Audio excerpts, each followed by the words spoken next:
Yes, so we have the question here, if A vector is this much, B is this, C is this vector, and this expression is given R cross B plus B cross C is equal to 0, and R dot A is given to be 0, then you have to find the value of R dot C.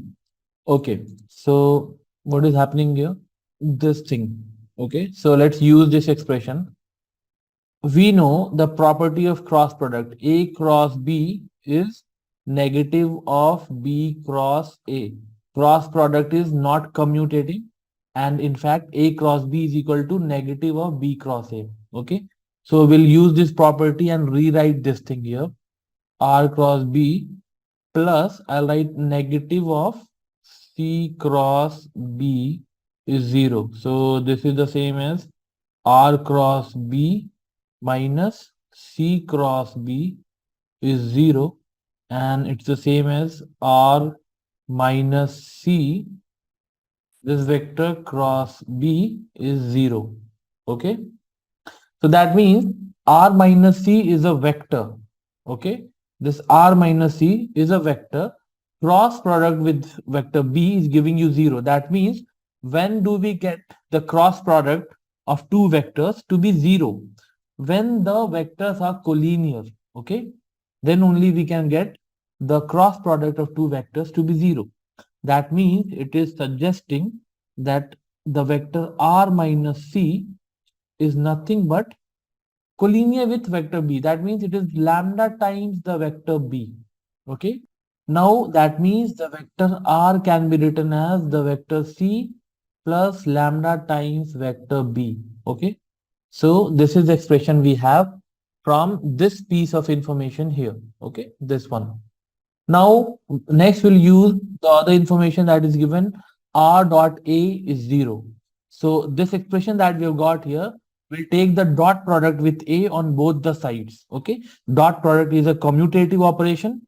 So we can write R dot A is equal to C dot A plus lambda times B dot A. We have the vectors A, B and C given. So R dot A, and we know that R dot A is given to be 0. That means 0 is equal to C dot A. C dot A, if you take the dot product, you get 7 into 1, 7. And there's no J here. So 2 plus 4, 8. This is C dot A plus lambda times B dot A. B dot A will give you 1 plus 2. Okay. So that means 3 lambda is minus 15. That means lambda is minus 5. We have the value of lambda now, that is minus 5. Okay. So this we can use now to write the vector R, what exactly vector R is. Okay. Vector R, then I can write using this expression here that it is C. For lambda, I'll write minus 5. So that is minus 5 times the vector B. So this is vector C, that is this much. 7i minus 3j plus 4k minus 5 times the vector B. Vector B is this, I plus j plus k. Okay, so this will give me 2i minus 8j and minus 9k, isn't it? So we have the vector R now. This is vector R. What do we have to find?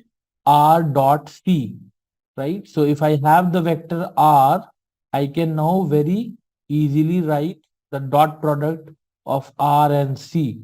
So this dot, the vector C is giving you 7 into this 2, 14. Then this minus 8 into minus 3 is plus 24.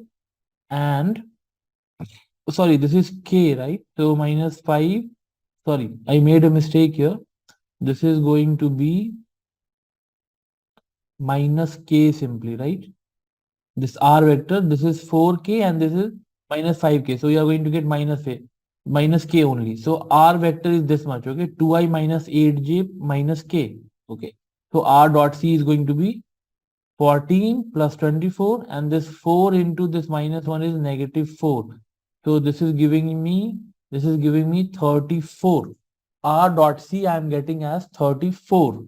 Okay. So option number 1 here, 34 becomes our final answer. Okay, 34.